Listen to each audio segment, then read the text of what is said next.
whether you fasted before or it's your first time, I want to help you guys get set up for success. So join me. I'm going to be breaking down everything you need to know so that you can have a successful 72-hour fast. So welcome back to the channel. My name is Andrew Fillion. To give you a little bit of background about what I do, I am a natural bodybuilder and I actually fast in order to get ready for competitions. That includes getting all the way down to stage lean. So unlike the unnatural bodybuilders, I have no access to anything extracurricular. No PEDs, and there's going to be no black market stimulants going on here. So I have to get to the same 5% body fat that the competitors doing these anything goes bodybuilding competitions get to. So this is a double whammy for a lot of people that compete in these higher class shows, NPC, IFBB, etc. They're using a lot of things. I won't say what they are here, but I do know what they are. And basically, on one side, you've got the PEDs that gets you your high levels of strength, muscle growth, etc. And then on the other side, you've got these hardcore stimulants that are going to artificially curb your appetite and also get you crazy stimulated, so your resting heart rate is going to be unnaturally fast for long periods of time. That's how they get so lean. I don't get to do that, but guess what? I've got a cheat code of my own,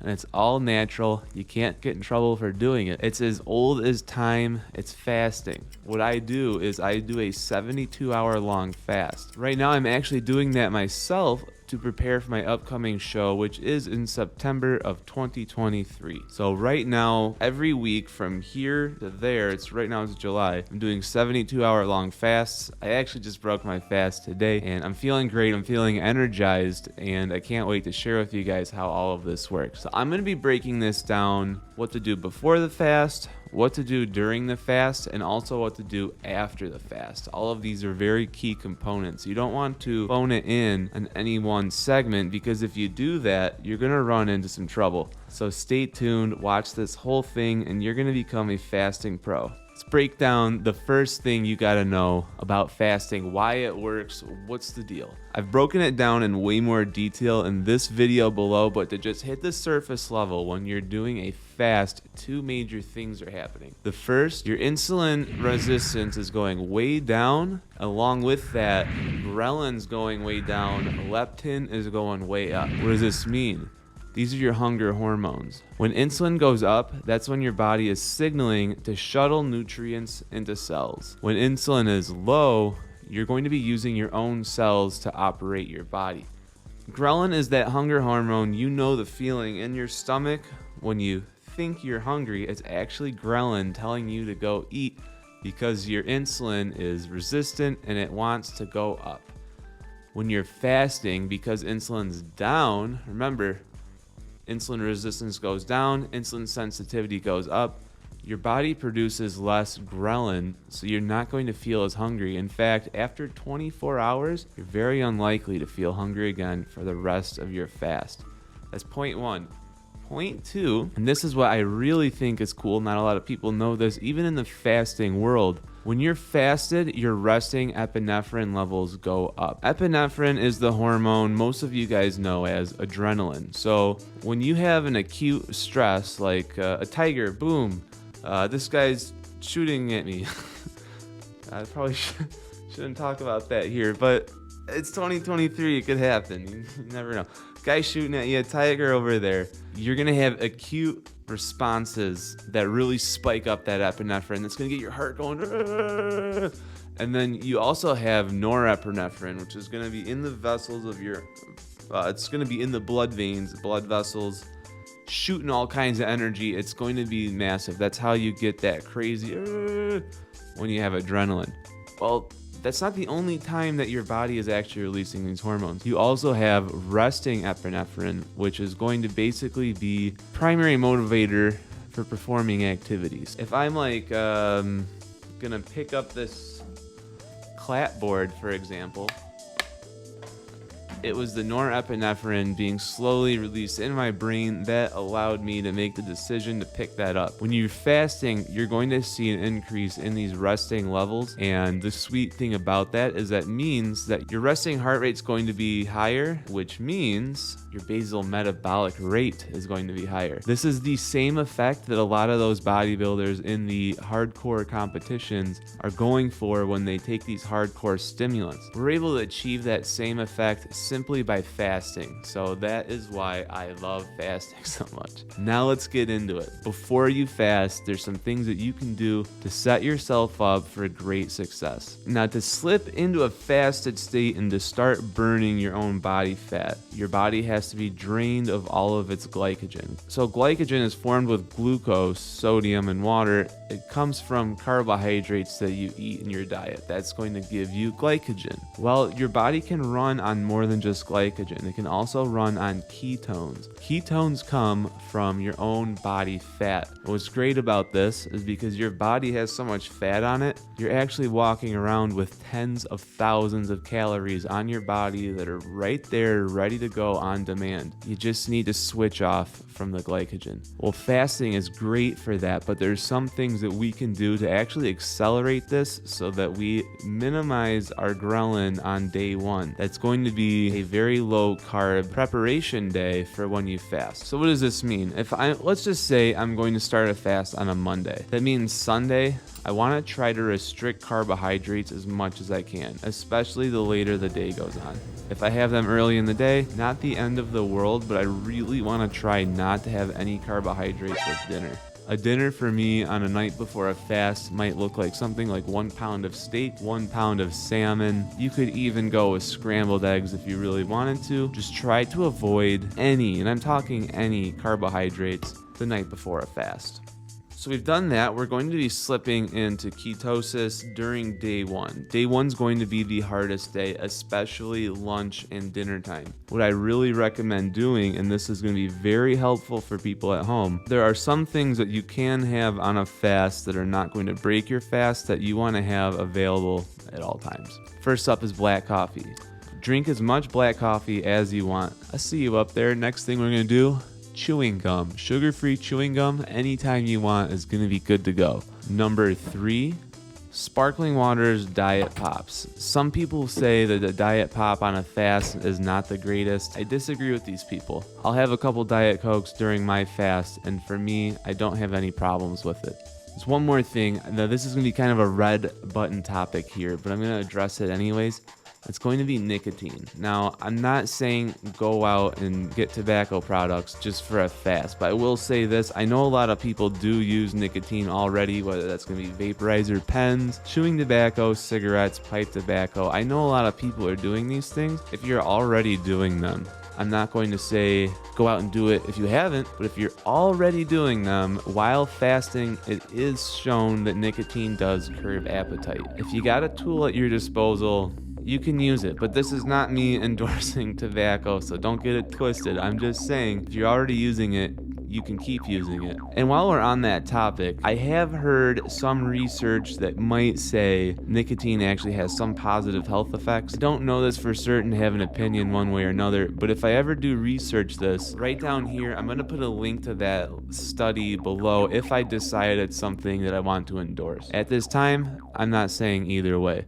Now, there's some other things going on while you're fasting you want to really keep an eye on. It's going to be your hydration and your electrolyte balance. While we're fasting, we do want to stay hydrated, but we don't want to overhydrate either. So I recommend having water nearby at all times, but don't just chug water to chug water. And something that I believe does help a lot is having some sort of electrolyte drink. What you can make at home, I'll show you right here. You just need to take 4 salts for every 1 potassium. So that means if you've got a teaspoon, you can put the whole teaspoon in a thing of salt, throw it in your water, and then just take 1/4 of a teaspoon of potassium, put that in your water. On top of that, it's good to at least get 100 to 200 milligrams of magnesium per day. Up to you how you want to do that. You can do Epsom salt baths. You can take magnesium malate, which is what I recommend, or you could also use a bone broth alternative. Beyond that, if you do find yourself not wanting to make this at home, you could get the sugar sugar-free Gatorade, that's a decent option. Or if you are willing to spend a little bit more money, there are pre-mixed electrolyte packets you can buy on Amazon, but I do warn you, they're a little expensive. They're convenient, but you could make this at home yourself using your own ingredients,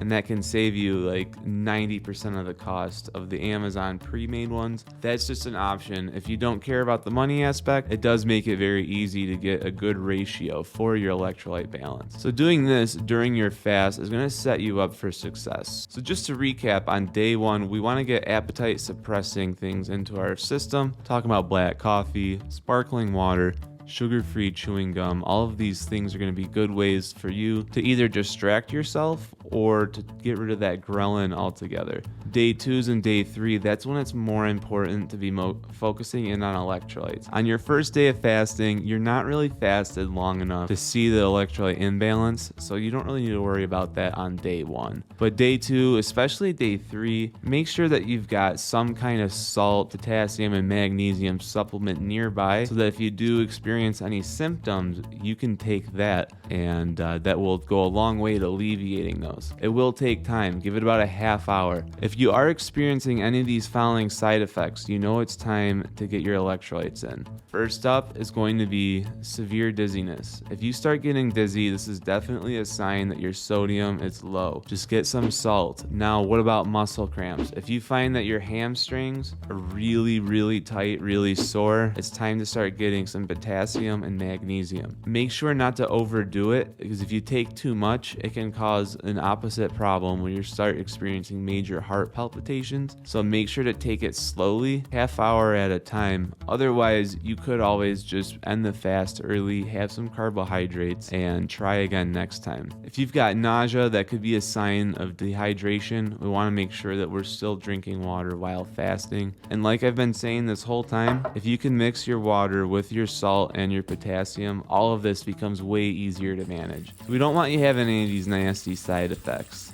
There's another element to fasting that we should definitely address. You are going to experience a little bit of hardship. This is part of fasting. All right, fasting has been a biblical experience for most people across the generations. While fasting, there are going to be some things you may or may not experience. Everyone's going to have a different fast.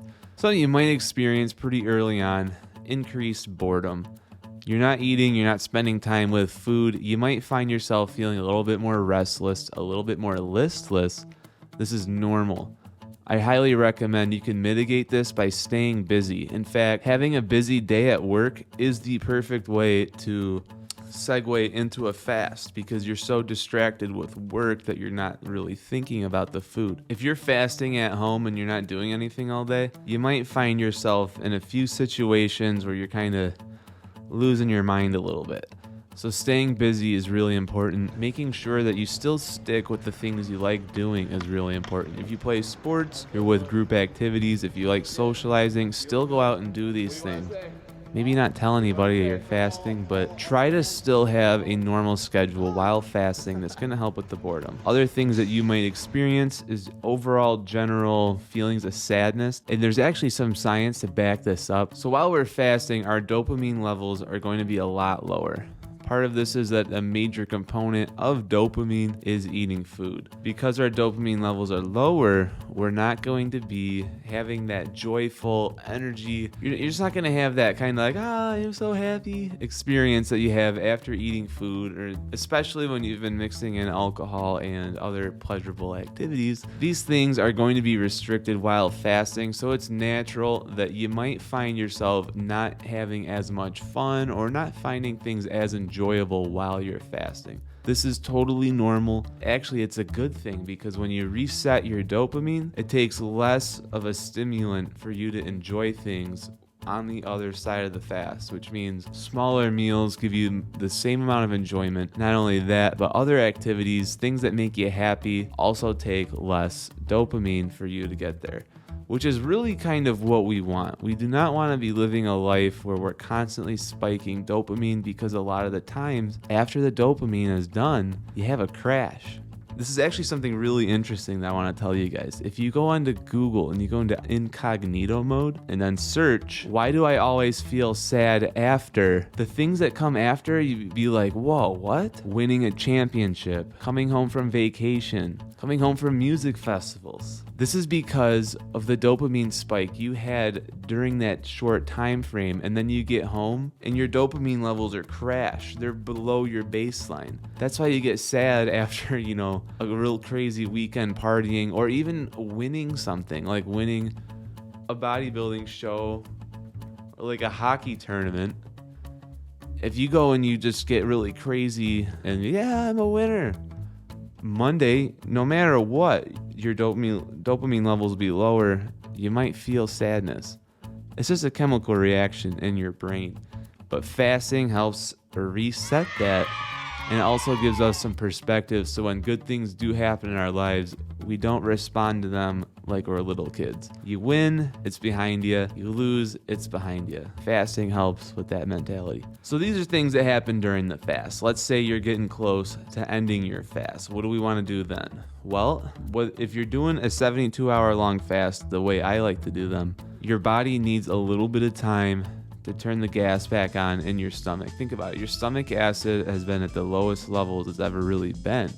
So if you just overload with food, you're going to have a bad time. What you want to do to end your fast is try to find some high protein, low fat option. I like to break my fast with 2 tins of sardines in water. When I do that, it helps me get the engine started, turn the keys on, and get that stomach acid going. About an hour later, I'm gonna find something small that I can also eat. Frozen berries are another really good one for this, because if they're frozen, it acts as a deterrent from you just wolfing it down. You have to go one by one, or you gotta let the fruit thaw out, and that little time span is enough for your stomach to work on those sardines. Or you could have scrambled eggs. It's really not that specific, as long as there's protein and fat. The berries will then help kind of introduce a little bit of carbohydrates, a little bit of antioxidants, fiber, things of that nature. After about an hour, then you can have a legitimate meal.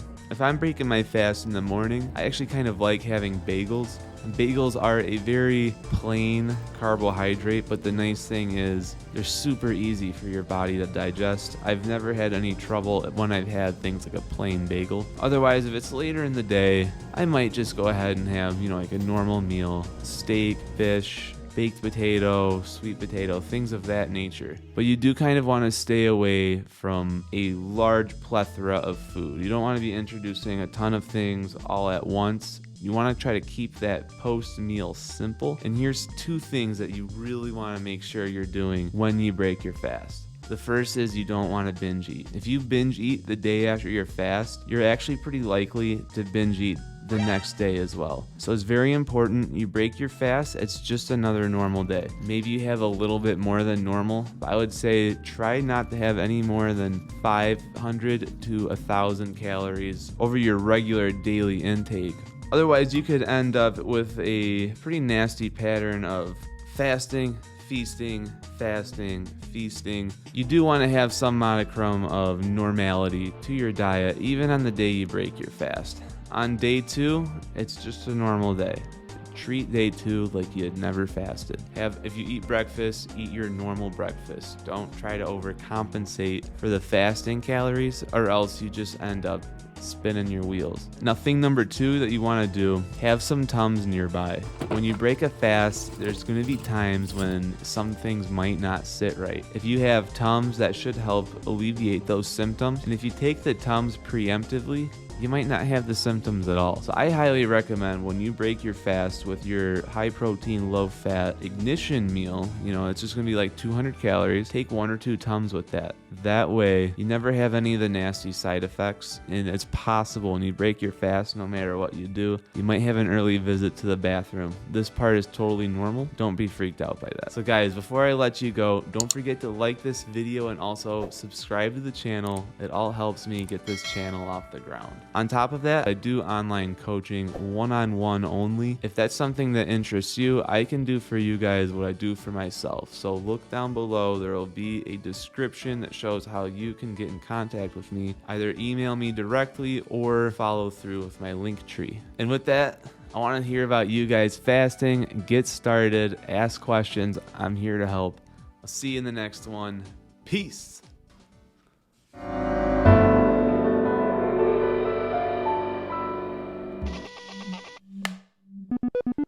I've had the hiccups like this entire video, which I had to edit out like 30 or 40 of them. What can you do?